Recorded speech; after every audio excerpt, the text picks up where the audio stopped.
यूं कहें कि इजराइल का गुस्सा अब फिलिस्तीन के लिए एक एक पल भारी पड़ रहा है। एक के बाद एक फिलिस्तीन की इमारतें पहले धुआं और फिर मलबे में बदलती जा रही हैं। धमाके की आवाज से पूरा फिलिस्तीन गूंज रहा है। लेकिन इन सब के बावजूद हमास ने भी इजराइल पर रॉकेट दागना बंद नहीं किया है।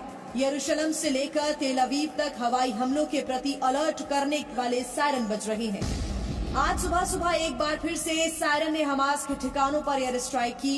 सोमवार को इजराइल ने गाजा पट्टी पर हवाई हमले तेज कर दिए। गाजा पट्टी की सीमा पर टैंक तैनात कर दिए गए हैं ताकि इस बार घुसपैठ की कोई गुंजाइश न हो। यही नहीं, हमास के लड़ाकों की तलाश में इजरायली सैनिक दक्षिण की ओर रवाना हो गए हैं।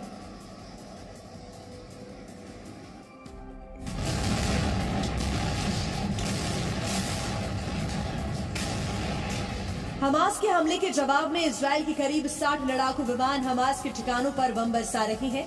वहीं हमास में बंधक बनाए गए इजरायली नागरिकों के बारे में भी जानकारी जुटाई जा रही है। इजरायली सेना के प्रवक्ता के मुताबिक बंधकों के बारे में पूरी जानकारी है। गाजा सीमा के करीब के कस्बों में सैनिक घर घर जाकर आतंकवादियों की तलाश कर रहे हैं।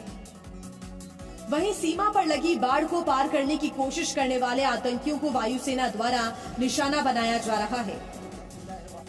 बाकी हमास ने इजराइल को धमकी दी है, अगर उनके नागरिकों पर बिना किसी पूर्व सूचना के बमबारी और हवाई हमला होता है तो इजराइल के बंधक बनाए गए लोगों में से एक एक को मौत के घाट उतार दिया जाएगा।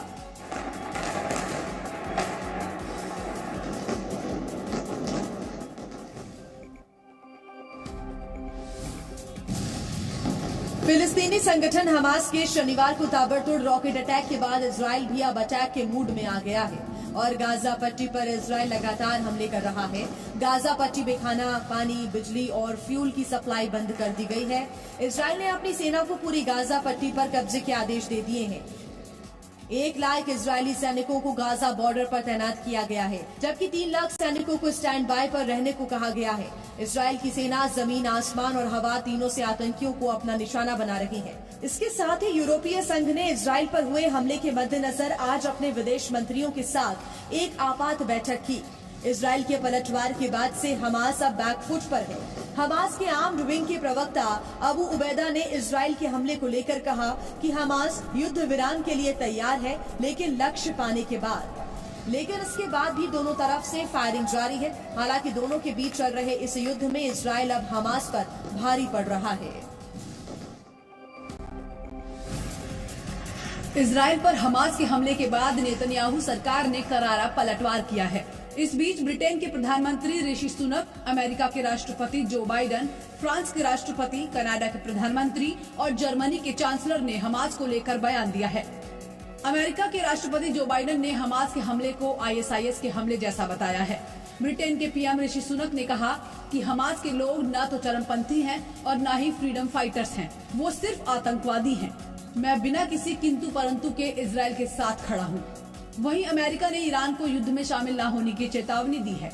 अमेरिका के शीर्ष जनरल ने ईरान को इजराइल हमास युद्ध में शामिल न होने की चेतावनी देते हुए कहा कि वो नहीं चाहते कि संघर्ष और अधिक बढ़े। जनरल चार्ल्स क्यू ब्राउन ने कहा कि इजराइल के पास एक विमान वाहक पोत की अमेरिकी तैनात का उद्देश्य इजराइल के लिए समर्थन का मजबूत संदेश है।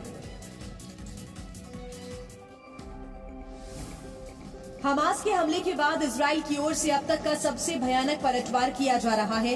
गाजा पट्टी में आतंकी ठिकानों को इजरायली फाइटर जेट्स लगातार ध्वस्त कर रही हैं। इस बीच इजराइल के प्रधानमंत्री ने एक बार फिर से हमास के आतंकियों को कड़ी चेतावनी दी है। Israel is at war. We didn't want this war. It was forced upon us in the most brutal and savage way. But though Israel didn't start this war, Israel will finish it. Hamas will understand that by attacking us, they have made a mistake of historic proportions. We will exact a price that will be remembered by them and Israel's other enemies for decades to come. इसके साथ ही Netanyahu ने कहा कि हमने अभी शुरुआत की है। हमास को निस्तनाबूद करने में इजराइल कोई कोर कसर बाकी नहीं रखेगा। इजरायली सेना की कार्रवाई ऐसी होगी जिससे आने वाले दिनों में मध्य पूर्व का पूरा भौगोलिक नक्शा बदल जाएगा।